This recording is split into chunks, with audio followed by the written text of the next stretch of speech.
Hello, hello, everybody. Give me just one second here to get us set up on all of our platforms. Welcome to Tuesday Job Talk. I am Katie Castillo, the community expert at VirtForce. And there we go, we're going live over there. And today we have a very special guest because this is Tuesday Job Talk plus 20 questions with a recruiter. So Felicia Valier, the VirtForce Talent Director, is going to be joining us today to answer some recruitment related questions. So very excited for that. But we'll get started with jobs. And so let me put up the QR code. So up here, per usual every week, we've got the Job Arsenal QR code for you guys. And excuse me, quick little plug here. I just want to remind you that make sure you go to that website, jobs.virtforce.us, create an account and sign in. If you don't sign in, you won't see all of the jobs that are on the job board. I've had a couple people this week be like, oh, I only saw 2 of them. That's kind of a bummer. I'm like, no, there's a lot more. So make sure you sign into the job board to see all of the jobs. And this week, so after our travelers event on Tuesday of last week, we have 2 new travelers roles up there. We have the insurance advisor trainee and the bilingual insurance advisor trainee. So they are looking for a Spanish speaker for the bilingual role, but they are full-time roles with travelers. They've got great benefits. There's tons of great internal progression with travelers, which is really awesome. They love to hire from within and promote within. So they're an awesome company to work for. They hire in all 50 US states. And those two roles are both fully remote, which is really awesome. So make sure you check those out. You can find those on the Job Arsenal there. It is a sales role, but basically, if you are able to talk on the phone, you're a great fit. You can do this. It is a customer service sales role, but like it's not a traditional sort of sales role, and they don't expect you to like reach out to everybody that you know to like sell them things. It's not a commission-based role. You're gonna get a salary, and like I said, great benefits. But basically, if you can talk on the phone, you can do that role. So check those out for the travelers ones. And then we also have a finance admin assistant role on the job board. It's a part-time role with some flexible scheduling during the week, which is awesome. And my favorite thing about this role is that it's with a company that's looking for somebody who wants to grow in their job and grow with the company, which I can say from personal experience, if you're looking for a job, that's like top of my list of what I would recommend looking for in a company. Somebody that wants you to grow in your role and stay in your role is like huge. Like I said, personal experience, I can say that that's huge. That's like so important. So you can find that at the Job Arsenal, jobs.virtforce.us. You can scan that QR code right there. And then next, I wanted to talk about VA Loan Bootcamp. So we are hosting another VA Loan Bootcamp on the Coffee and Connect Bootcamp is on June 24th at 2 p.m. Eastern Time. And then on the Thursday before that, so on June 19th, we're also doing a live stream event, just like we are today.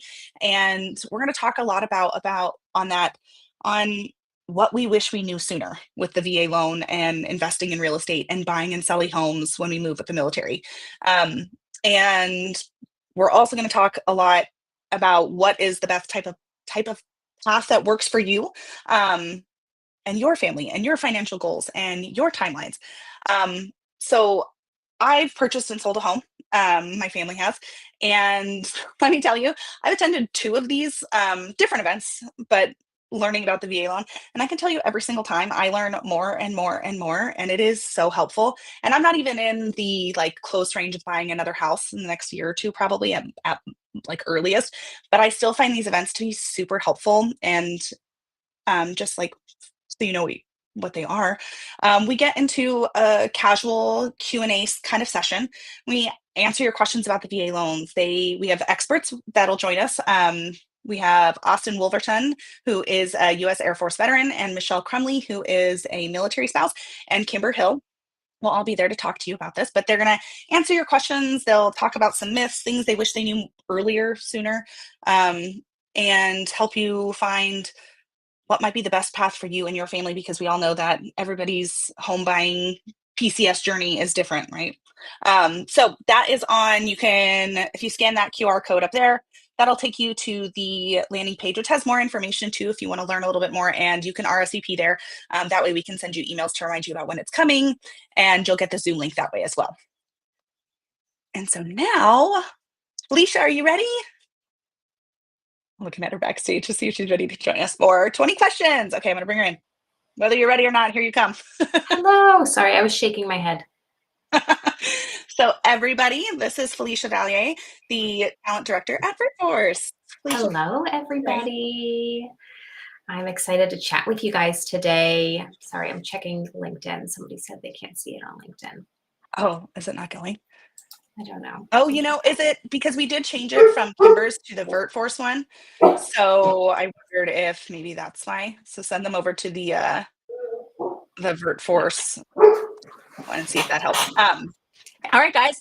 So we have some questions that were sent in that we're going to ask Felicia today and see and get some answers about all things recruitment. So if you have questions for Felicia that you want her to ask about interviews, resumes, recruiter questions, whatever it is that's related to recruitment, you can drop those in the comments on YouTube, maybe LinkedIn if it's streaming. I don't know yet. I guess I didn't check there. Or on Facebook. And you can ask us those questions and we will make sure they get in front of Felicia.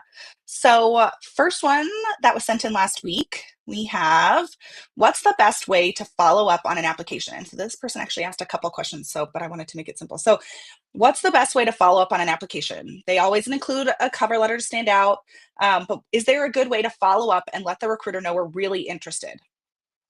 Yeah, I love this question. So I'm a big believer in within 24 hours from your application, you should always send a thank you message via email. So the email address that you're communicating with them on. Hi, Abby. You should use that, send them a message, send them a thank you, reiterate your interest. And then if you haven't heard anything from them in, a week or 2 weeks, depending on the type of role, remote roles do get a lot of interest, you can re-ping them on that same thread, letting them know, you're interested and you're still looking forward to talking with them in the future, things like that. Remember to be professional and not pushy. Those are the two big things for following up. Very good to know. Thank you, Felicia. All right. And then, okay. What is something, it's okay. My dog is barking like crazy. My kids are getting off the bus. I was so going to if you say it's hear either him, kids or a delivery person. And yep, yeah. That's all right. Mine is hiding like under his little kennel blanket right now. So I'm like, okay, stay like a little dragon over there. Hi. So don't worry. Sorry about that, guys. He gets What excited. is something that people do on resumes that they shouldn't do? Oh, I like this one too. Photos. Using your photo. So unless you're applying in an industry where your image is part of the job, acting, modeling, things like that, leave the picture off for a few reasons. The first being you're eating up usable space for your content. The next being it's sort of a distraction, right?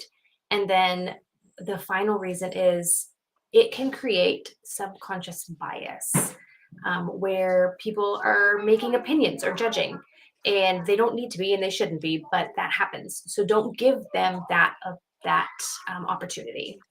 Okay, I like that because I've definitely seen it, like especially if you're using any like templates where they like to put a picture at the top. So that's good to know to not put a picture at the top. Okay, here's another one we've got. Are there any weed out areas during an application process?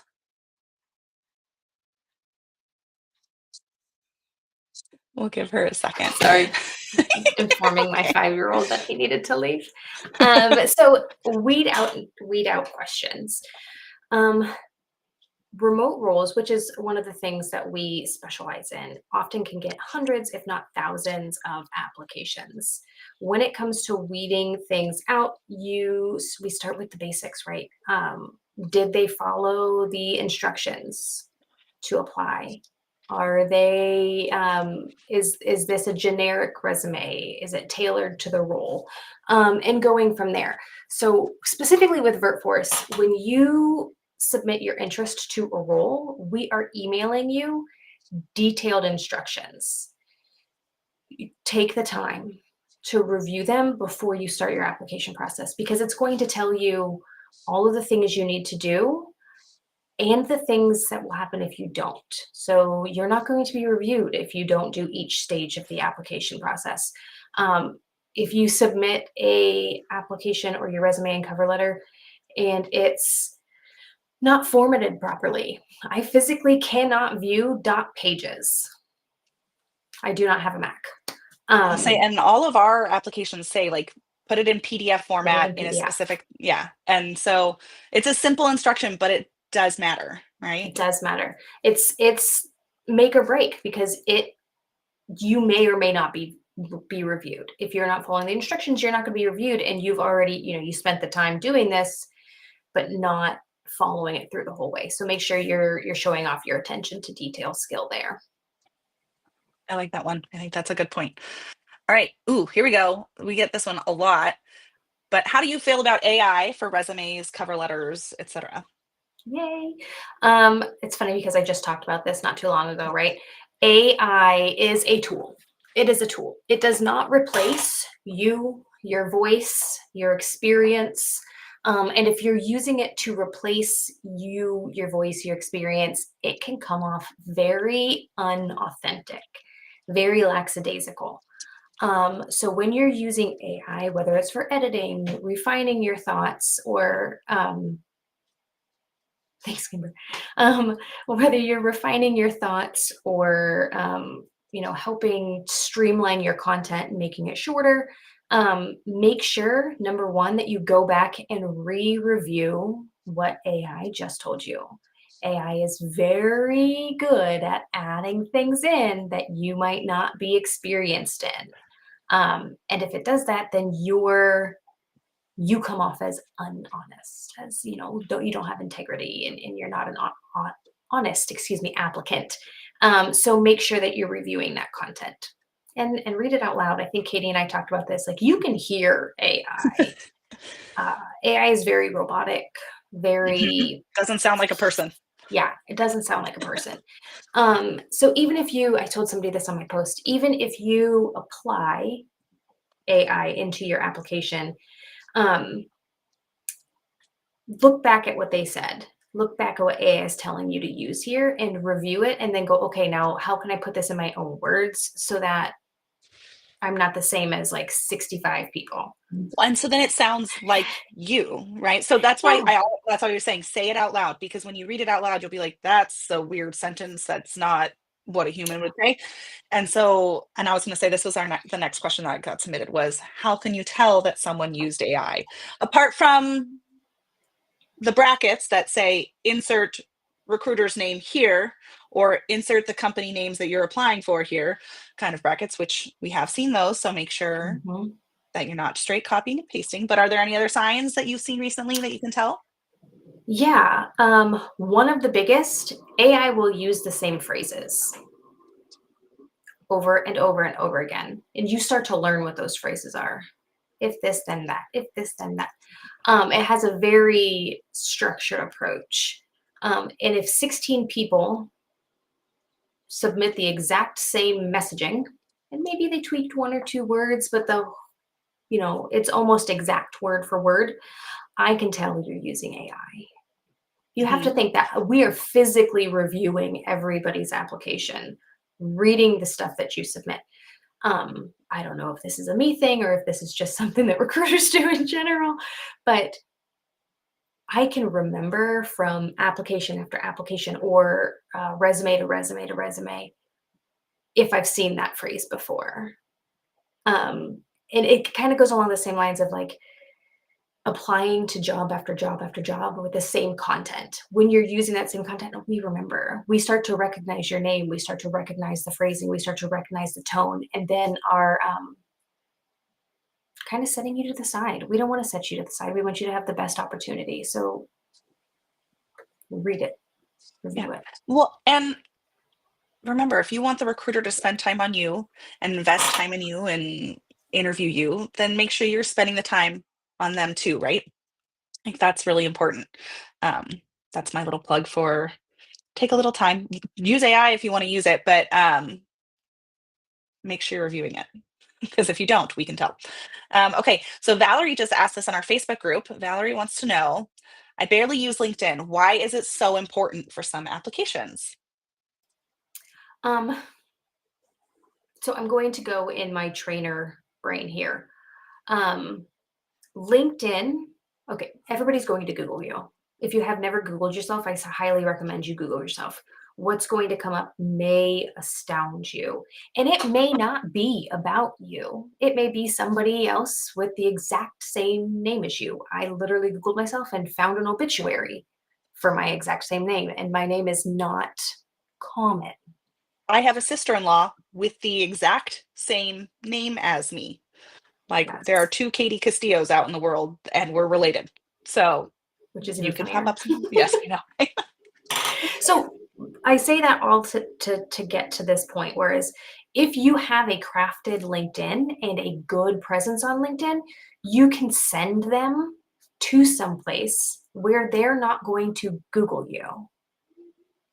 Give them your social media footprint. Give them the image that you want them to see instead of the pictures from college 15 years ago that are still potentially out there on Facebook somewhere. That's a great idea. And so I just Googled myself because I was curious what was going to show up. And my LinkedIn is the first thing that pops up when you search me, which is great because that means that that's the first link they're going to click and that's where they're going to go to find out information about me, which is what we want. So Exactly. That's what we want. Valerie, if that doesn't answer your question, let me know in the chat and or if you have any follow-up ones and I'll make sure we ask them. Okay. Thank you for asking. Okay, here is the next one that just popped in. What sets me out as a candidate from someone else who also applied who has similar experience? Ooh. So people, I'm a huge believer in everybody's story is different. Your story, your journey is different than everybody else. Personalize your content. Um, just because I have 10 years of experience in recruitment and HR and I'm applying for a role and so does somebody else, they don't know the soft skills that I bring. I bring soft skills to the table. I bring all of these different operational skills to the table, including all of those extras in your cover letter, well crafted into your resume because you don't want it to look mucky. It's an art, right? Um, adding that stuff in helps you elevate yourself. It gives a bigger picture and it paints your story and it paints your journey. And then, of course, making sure that you can talk about all of that stuff when you're in an interview, excuse me, um, so that they can quantify and qualify that you've actually done this and this is your honest story and not made up or exaggerated in any way because that does sadly happen from time to time. Okay. Does that Okay, help? thank you. I think so, yeah. Okay, so we have two ATS questions. What is ATS and does VirtForce use it? An ATS is simply put, it's like a database. You store all of your applications, all of your content, every person who applies, and then it helps sort. And the level of sorting from an ATS can vary drastically from company to company. It can help rank somebody's experience level. Do they have this many years of experience? Do they have this keyword skill? Do they have this keyword skill? All the way up to, looking for very specific phrasing. Now, does VirtForce use an ATS? No, we do not. Our team is literally reading every completed application. If you start it and you don't finish it, I'm not going to look at it. But no, we don't use ATS. A real person with real eyeballs is looking at your completed application. That being said, please don't make your font 0.5. I'm getting old. Okay. You need to be able to read it. Yeah, it's important. And if you have that much information that you need to put on a resume that is 0.5, then you might need to tailor a little bit better. You Yes, need to make it a little bit more streamlined. succinct. All right. What are some good questions to ask in an interview to a recruiter? Ooh. Big believer in don't leave the interview without asking what the next steps are and how to reach out to that recruiter. If you're like, hey, thank you so much. I'd love to be able to follow up. Is info@virtforce.us the best email to reach you if I have questions? That will give you the opportunity to confirm where to reach out and them the ability to change it if they need to. Um, I also think that it's important for you to ask questions like, what does success look like in this role? Describe the team culture. What are the challenges of this role? That's a really good one.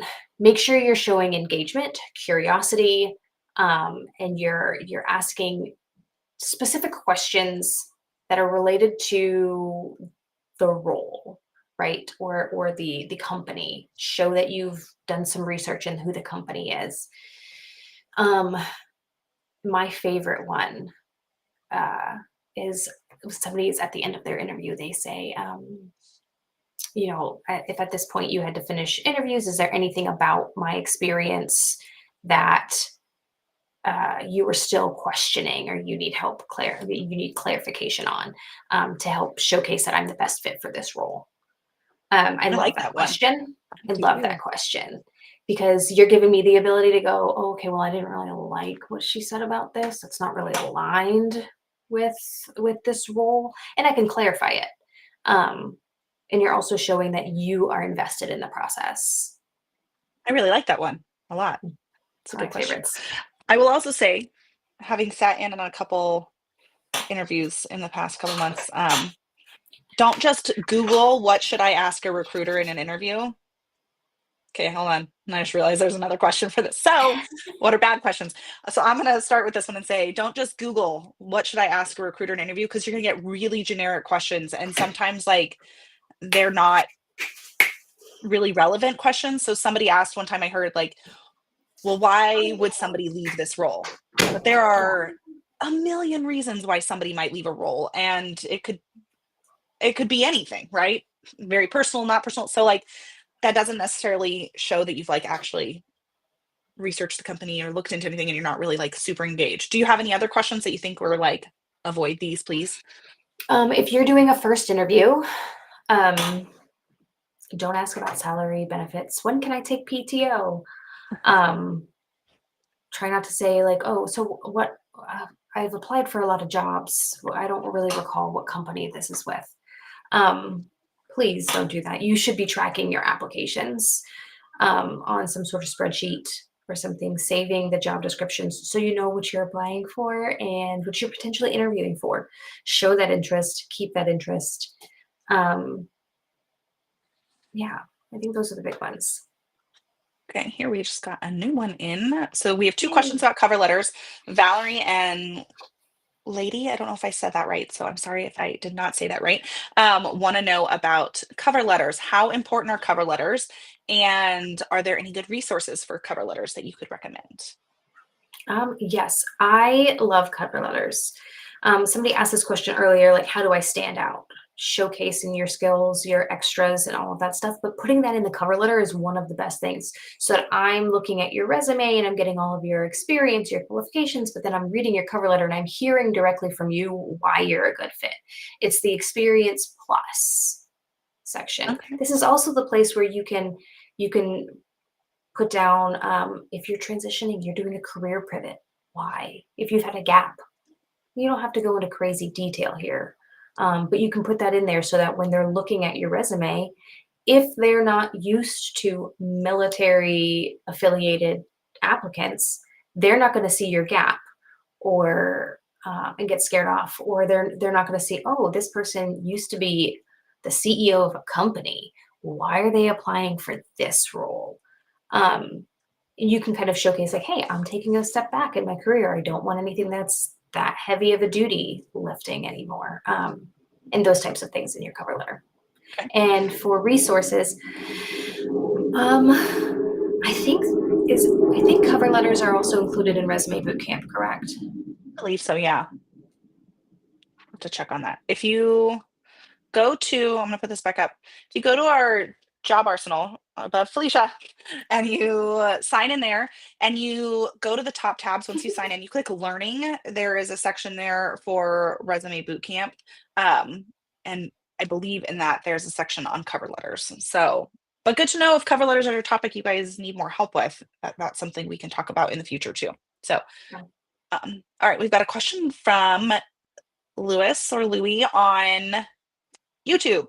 How should I continue to approach a recruiter that's considering me for a position? We've chatted 2 or 3 times. He's very proactive. However, he's been stuck on the pay negotiation part for 2 weeks. And then a follow-up sentence was, he has not scheduled me for an interview with the hiring manager yet. That's a tough question. Pay negotiation is tough. Is it a vast gap or a small gap in pay negotiation? If it's like, yeah, that's totally okay. If it is a small gap, it's good to look at the overall compensation package. What other perks do they have? Can you negotiate PTO? Get a higher PTO rating instead of monetary paycheck bump. It's really going to come down to how big that gap is. If that gap is really, really big, he may not be able to negotiate that pay up. It's a small gap. If it's a small gap, I would reach out and ask what the overall compensation package looks like. That, based on the duties of the role, after, you go through the interviews, you can sit down and negotiate through the whole compensation package instead of it just being that small gap.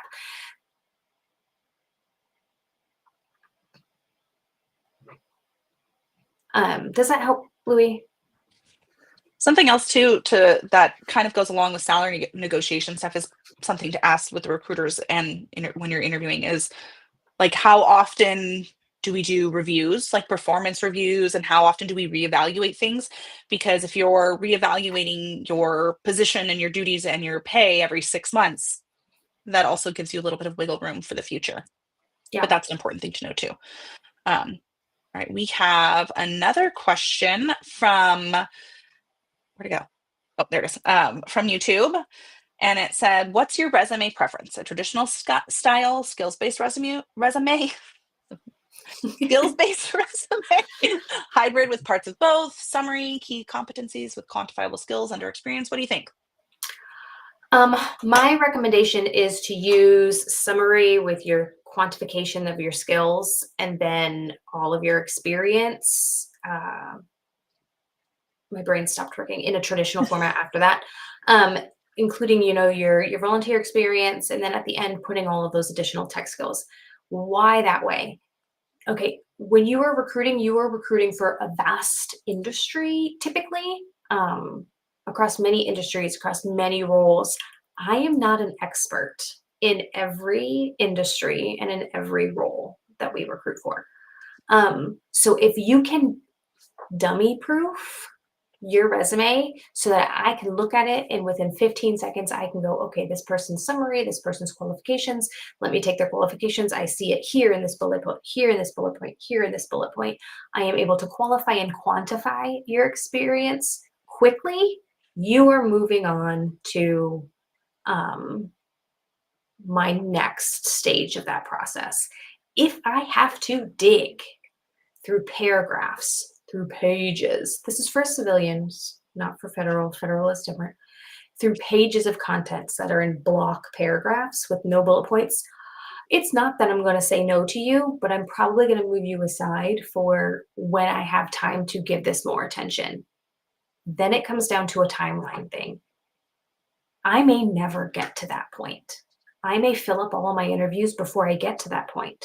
So you've just kind of kicked yourself in the rear end and not given yourself your best foot forward. Making it streamlined, making it accessible really does help get you from stage 1 to stage 2, and then from stage 2 to stage 3, which is where you want to be, which is an interview. Once you're in the interview, you sell yourself. Sorry. You're fine. With this question from Anthony, which is, what's the best way to catch the attention of recruiters without looking for help or putting them off? And I think that goes with what you were saying a little bit. Like you want to make sure on your Yeah. resume you make it as easy as possible, as quickly as possible for them to see why you're the best fit candidate for the role to then move you on to the next stage, Yeah. I think. Yeah, I agree. And then if you're using LinkedIn, be active. Okay, so are you talking about Anthony? Are you talking about on LinkedIn? Oh, responding to posts, connection requests, or something else. Okay. So if you're using LinkedIn and you reach out to a recruiter, I was actually oddly talking to somebody about this today. Make sure your messages are short. Try to find a commonality between you and that person. Look at their profile. Don't just send them a message. Look, oh, I see that you've been at such and such company for 15 years. How have you liked the career progression? Um, Build rapport like you would with a friend. Because at the end of the day, whether I have a role for you now or not, if you have made an impact and you a positive impact, and I can remember your name, I will think about you for future roles. Networking is one of the best ways to find a job. So if you're building that rapport and you're building communication in a positive way, you're going to be remembered. Can also be remembered for bad ways, but we want to build the positive, not the Well, and Mandy talked about this in LinkedIn Boot Camp a little bit, not specific necessarily to recruiters, but she talked about connection requests and reaching out to people and the best way to yeah, do that, like, and how she does it and how she recommends doing it. So if you have not, it's on our YouTube. You can check out the LinkedIn Boot Camp with Mandy McEwen. It was towards the end of the program because it was one of the last sections we talked about where we talked about networking and how to use connection requests and things like that on LinkedIn. So I highly recommend checking that out because that was actually really helpful for me. And she kind of says similarly and a little more in depth of what Felicia said about um, how to reach out to people, what to say, and how to like make that like personal connection. Um, so highly yeah. recommend that. Um, okay, so now we have a question that is kind of about you, but what's the difference, or is there one, between a recruiter and a talent acquisition manager? Typically, a talent acquisition manager has done it for a lot longer. Um, they have recruitment experience, but depending on the size of the company, they may not have their hands in the pot as much anymore. Um, so they're overseeing the whole recruitment process, the whole department. Um, and the recs that come in, the recs that go out, the offers that come in, the offers that go out, and then a recruiter is doing the initial sourcing and different Okay. things like that. Okay. And here's another one about you. How do you, as an recruiter, talent acquisition manager, how do you prepare for an interview? This is fun. Um, so before I go into an interview with a candidate, I'm looking at your content. I'm rereading the job description and make sure I have the right interview questions up because that would be terrible for you to come in for an administrative assistant interview and I ask you bookkeeping questions. Um, which would be horrible, right? And I'm making sure that I look presentable on camera. I look and I sound and my connection is good and all of those things. The same things that we honestly ask you guys to do. We want you to review the company. We want you to review the job description. We want you to feel pumped and good about yourself in a quiet area, all of those things. So those are the things that I do as a candidate. And this is my favorite tip. And if you've been on Facebook, you've seen it before. Um, I play music and I sing and I dance and I get myself hyped up so that I have confidence going into an interview. Um, Now, I'm not saying sweat, don't lose your voice, but get yourself, play that favorite playlist that you have that really gets you like feeling good because you'll stand out as being confident and not so nervous. Shakes off the jitters. Yeah, That's how I takes the say it. jitters away. Literally. Yeah. Okay. Here we go. What is your advice for someone who's applied to tons of jobs and is feeling discouraged and frustrated? That's hard. The job market stinks sometimes. Truly, truly does stink. Um, if you're applying for a lot of roles and not getting any requests for interviews, you need to sort of take a pause, take a beat, and say, okay, like, what am I doing? What is my process? How can I look at this from top to bottom, and see what is not working? Am I customizing my information to the roles that I'm targeting? Um, Ask for feedback. If you're applying to VirtForce roles, every time that we send out a decline of a candidate, there is always a line at the end that says, if you are interested, feel free to ask for feedback in not so many words. And we do our best to get to those timely so that you guys are able to improve and move forward. Does that help? Yeah, I like that. I think that's good. I think that's great advice. We kind of touched on this before, but since it was asked and submitted, do you have anything you want to say about how and where does somebody explain gaps in Yeah, employment or career changes? definitely. You can talk about it in your cover letter. You can talk about it in your interview if it comes up. My biggest thing about a career gap is don't be afraid of it. Understand your reasoning why. You don't have to go into the nitty gritty details of your decision to take a career break, or to pivot careers, but be confident in whatever you decide to talk about it.